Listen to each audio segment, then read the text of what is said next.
from a Google 9 to 5 story by Kyle Bradshaw, who reports that Google has a new Chrome extension.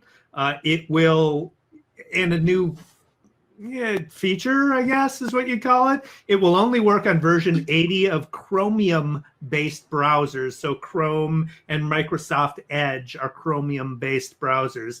But it's a new way to link to a specific block of text on a web page. So last week we talked about Google Scrolls. So when you you get a rich snippet in the search results and you click on it, it will automatically go to that portion of the page that is cited in the rich snippet, in the featured snippet. This is the same basic functionality, except you can now do that with a URL. So you take the URL of a page that you want, and you can use a hash text that you want to highlight within the page to do that same function, but with a URL that you could share. So you put the hashtag in the URL? Correct. Yep. It's complicated if you don't understand how hashtags work and everything. So they built this Chrome extension for you to be able to just highlight something on a page and create a link directly from that highlight.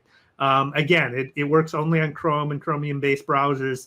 Other browsers like Firefox and Safari will still open the URL, but it won't go directly to that section of the page. It'll just open up the page like a normal URL will. Apparently, it doesn't work when it's shortened by Twitter.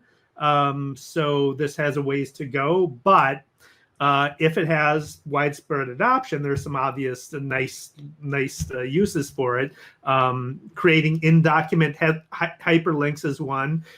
You could conceivably link directly to the section of an article where you or a client have been quoted and get people directly to that section.